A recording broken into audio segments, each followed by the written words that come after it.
Welcome to Thinking Deeper by 6-7. Picture, if you will, a massive philosophical battleground. On one side of the field, you have the heavy-hitting, atheistic and materialistic views of monumental thinkers like Karl Marx, Friedrich Nietzsche, and Sigmund Freud. These are people who looked at religion and dismissed it entirely, calling it a comforting illusion, a tool of social oppression, or even, a profound mental sickness. But then, on the exact opposite side of that field, you have the theistic view. This side argues that without a creator, without a grand, intentional order to the universe, human existence, and incredibly, the very concept of science itself would descend into absolute, meaningless chaos. So tell the listener what we are unpacking today. Right. Today we are unpacking the ultimate question of God, the arguments for atheism, and why human beings seem completely, inescapably hardwired to believe in something. And to really get to the bottom of this, we are exploring a fascinating stack of sources today. Yeah, we are drawing heavily on Professor Dr. Yumni Seizen's deep sociological analysis titled Culture and Religion. And we are pairing that with the philosopher Ludwig Wittgenstein's profound lecture notes on aesthetics, psychology, and his specific critique of Freud. Our mission in this deep dive is to explore that eternal tension between belief and atheism. We want to understand the deeply embedded psychological mechanisms that actually form the worldviews of every single person walking the earth today. And before we jump into the deep end of this philosophical pool, if you like my channel, please subscribe and press the like button. Okay, let's unpack this by starting right at the foundation of the atheistic critique. Historically, materialist philosophy has launched massive structural attacks against religion. Our sources outline three of the most famous critics, Marx, Nietzsche, and Freud. Let's start with Karl Marx. I think almost everyone has heard his famous quote calling religion the opium of the people. But what is the actual deeper context there? Because it's rarely just about the soundbite. That's a really great place to start because the context changes the meaning significantly. When Marx calls religion an opium, he isn't just saying it's a malicious drug forced onto the ignorant masses by a wicked ruling class. So the systemic power dynamic is part of his interpretation, right? It is, yeah. But when you dig into his philosophy, Marx viewed religion as a necessary self-deception. Oppressed people actively use it just to keep themselves afloat. He actually called it the heart of a heartless world. So it's less of a weapon used against them and more of a desperate coping mechanism. Like if you are drowning in unfair social conditions and brutal 19th century factory labor, you need a painkiller. Precisely. It's a psychological anesthetic for the pain of material inequality. Hmm. But here is where the sources highlight a massive, fundamental crack in the foundation of that materialist worldview. There was a deep philosophical contradiction right at the top of the materialist food chain between Marx and his closest collaborator, Friedrich Engels. Right, they couldn't actually agree on how human beings perceive the material world in the first place. Wait, if their entire philosophy is based on the material world being the only thing that exists, how could they disagree on how we perceive it? What were their two different angles? It comes down to what the sources describe as the cake analogy. Marx essentially believed that matter relies purely and exclusively on the physical senses. His attitude was, the proof of the cake is in eating it. If you cannot taste it, if you cannot see it, touch it, or smell it, it isn't real. Exactly. It's pure sensory input. But Engels pushed back on that. Engels argued that matter has to be perceived by reason, not just the raw senses. Give me an example of how Engels justified that, because on the surface, Marx's taste the cake logic sounds pretty foolproof for a materialist. Well, think about the atomic level of reality. Engels pointed out that no human being has ever physically seen a vibrating atom or a molecule with their naked eye. You can't taste a molecule. Yeah, that's true. Yet we know they exist through rational deduction and scientific reasoning. We construct the reality of the atom in our minds long before we ever develop technology to detect it. Yeah. So if the founders of materialism cannot even agree on whether the material world is proven by raw physical senses or by invisible rational deduction. The philosophical ground they're standing on is a lot shakier than it appears. Exactly. That is a fascinating contradiction. But moving from Marx to Friedrich Nietzsche, the critique of belief shifts from a sociological one to something much more personal and, aggressive. Nietzsche didn't just see belief as a coping mechanism for the working class, did he? No, Nietzsche took it much further. He viewed religious belief as a literal pathology. According to his writings, religion is a mental illness. He believed it is born from repressed guilt and natural human instincts that have been artificially pushed down by society. In his view, religious leaders, priests, specifically effectively weaponize this psychological sickness by giving it a terrifying name, sin. That is a massive claim. Calling it an actual clinical illness, did Nietzsche have any backing for that? Or was this purely a philosophical attack designed to tear down the moral structures of his time? It was overwhelmingly a philosophical attack. Nietzsche believed that for humanity to evolve into what he called the superior human, or the Übermensch, the weak, the sick, and the religious frameworks that protect them needed to be entirely eliminated. He viewed religious virtues, things like pity, charity, and turning the other cheek, as fundamentally unnatural and detrimental to human progress. He essentially wanted to strip away the safety nets because he felt they were dragging the species down. But there is a pretty dark historical irony to Nietzsche's life that the sources point out, right? Yes, there is a profound, almost tragic irony there. The sources calmly note that Nietzsche, the man who aggressively advocated for the elimination of the sick and the weak, to pave the way for a superior, hardened breed of human, ultimately spent the final years of his own life suffering from a severe, debilitating mental collapse. He died in an asylum, completely dependent on the care of others. It is a very stark, poignant contrast to his rigid philosophical demands. It really puts his theories into a different perspective. So if Nietzsche saw belief as a literal sickness to be cured, where does that leave someone like Sigmund Freud? But through a completely different clinical lens, psychoanalysis. Freud approached it from the angle of the subconscious. He viewed religion as a grand, sweeping illusion. For him, it was merely humanity's desperate attempt to solve the terrifying riddle of the universe through sublimated fantasies. Hold on, let me make sure I'm getting this. What does it actually look like practically to project a sublimated fantasy onto the universe? Imagine primitive humans terrified of a thunderstorm or an earthquake.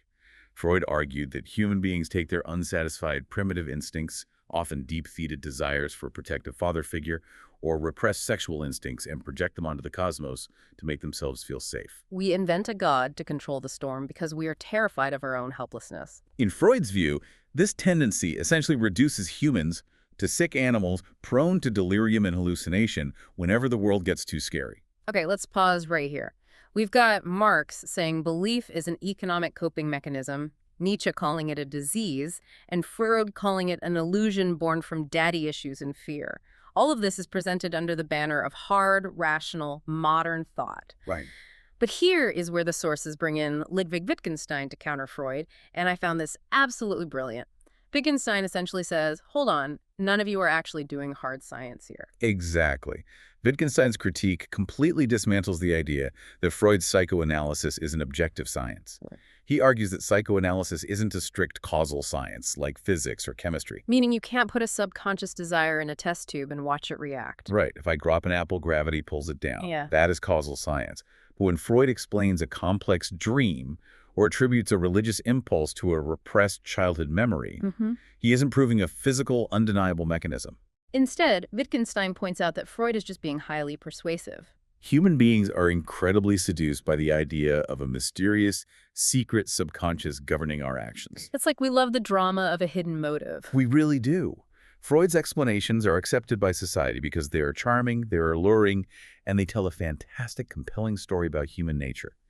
We accept them because we fall for the narrative, not necessarily because they are proven scientific mechanisms. So, if materialist philosophy has internal contradictions about what matter even is, and psychoanalysis is more about persuasive storytelling than hard science, how does the other side, the theistic side, actually build a logical defense? The sources lay out a really fascinating counter-argument regarding the concept of infinity. This is where we get into the logical flaws of pure materialism. Materialist philosophy relies heavily on the claim that physical matter and the dynamics of the universe are eternal and infinite. The universe has just always been here, churning away. But the theistic counterargument highlights a massive logical absurdity in that premise, which intuitively might sound strange to people. We look up at the night sky and it certainly looks infinite. Why is infinite matter an absurdity? Because physical matter, by its very definition, has boundaries. It has dimensions. A block of wood has a length, width, and height. A planet has a circumference. Even a galaxy has a measurable edge. The concept of infinite matter is contradictory because something with physical boundaries cannot be infinite. You cannot take an infinite number of bounded finite things, stack them together, and arrive at true infinity. Therefore, true infinity cannot be made up of finite physical parts. Meaning, true infinity must be entirely non-material. It has to be singular, unique, and completely beyond the physical system, which points logically to a creator that exists outside of matter. Exactly. And that naturally leads into the theistic critique of chance. A massive pillar of atheistic thought hinges on the idea that the universe and life itself is just a product of random, unguided chance. But the sources argue that if true, random chance rules the universe, then not only is religion impossible, but science itself becomes completely impossible. That is a brilliant point from the text. If I'm a scientist, my entire job is dependent on order. Science requires immutable laws and predictability. I observe a phenomenon, I run an experiment, and I expect a consistent result based on natural laws. Gravity has to work the same way on Tuesday as it does on Thursday. Precisely. If the universe is genuinely a product of random chaos and pure chance, what is there to study? How can you formulate a mathematical or scientific law in a reality governed by random accidents? The very existence of the scientific method proves the existence of an ordered universe. And order mathematically refutes pure chance. To make this concept of order versus chaos really tangible, let's talk about the analogy used in the text, the braking system of a car, because a lot of people equate the idea of a universe without a creator as ultimate freedom. No rules, no grand design, just total liberation. It is a tempting thought. But think about a car with no brakes. You might get behind the wheel and think, I have the ultimate freedom to accelerate infinitely and go wherever I want. But really, freedom without a braking system, without purpose, limits, and a guiding will, just leads to a catastrophic, chaotic crash. Right. Going 100 miles an hour feels like freedom right up until you hit a curve. Exactly. The sources point to the Earth's ozone layer as a natural braking system. The ozone layer purposefully filters out harmful ultraviolet radiation so that life can safely exist on the planet. That is a specific, highly regulated life-saving order. It functions exactly like brakes on a vehicle. And a braking system strongly implies an engineer or a designer who wants the vehicle to operate safely toward a specific destination. It does not imply a random roll of the dice. So if we follow this logic and accept the premise of an ordered universe and a deliberate creator, it completely changes how we view the human position within that universe. But the sources are careful to point out that not all religions frame this relationship the same way. Yes, the text takes time to contrast different frameworks. Primitive religions, for instance, often blur God and nature together. This is what we would call pantheism, where the tree, the mountain, or the river is the deity. Then you have historical Judaism and Christianity, which often viewed God through a more familial or tribal lens. A tribal leader fighting for a specific chosen group, or a literal father-son dynamic. But the sources specifically detail the Islamic framework to contrast this, right? How does that perspective define the God-universe relationship? In the Islamic framework outlined in the text, God is absolute, completely unique, and entirely separate from the physical universe. God is not the mountain, and God is not a biological father. However, and this is the crucial nuance, this doesn't mean God is a distant clockmaker who wound up the universe and walked away to let it tick down. The text quotes the profound concept that God is closer to you than your jugular vein. So it is a relationship of absolute distinction in nature. God is not material, but ultimate closeness in personal experience. That places a huge, heavy weight on us as humans.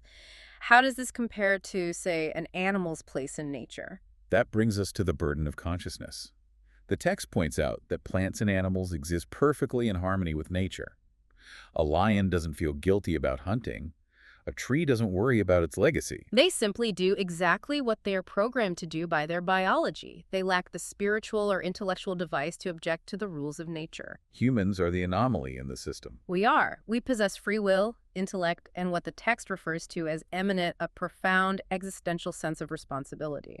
We are the only creatures on Earth actively trying to transcend our own biological limits. We don't just want to survive. We want to find meaning. We want to build civilizations. We want to understand the cosmos. And very often, we want to rebel against our own mortality. We are caught in this crazy paradox.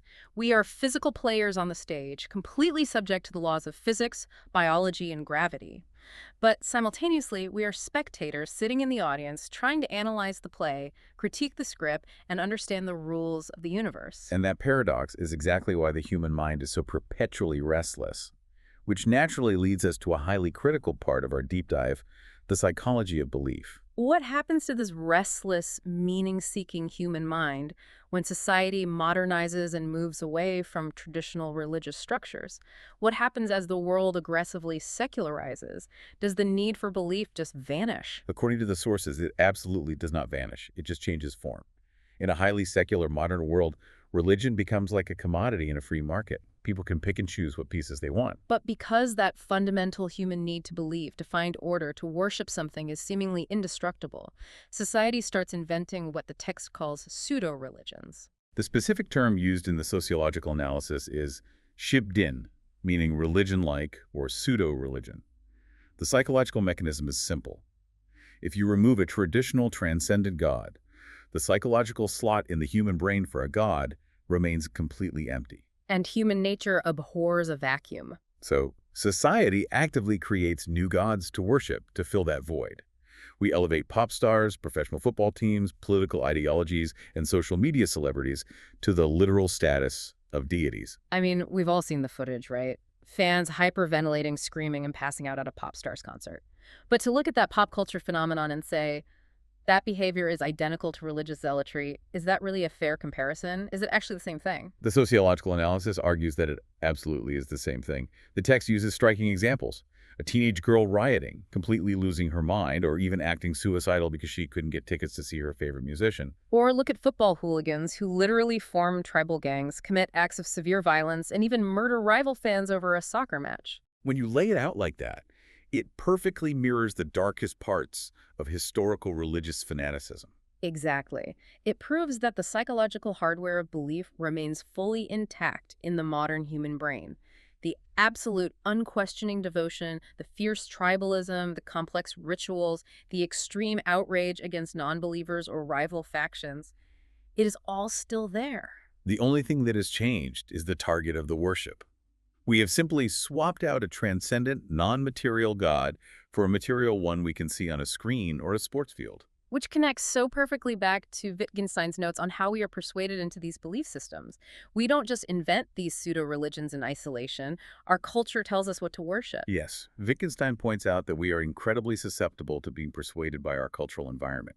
He uses the widespread acceptance of Darwinian evolution as an example of this cultural conditioning. To be clear, he isn't debating the scientific validity of evolution there, right? Correct.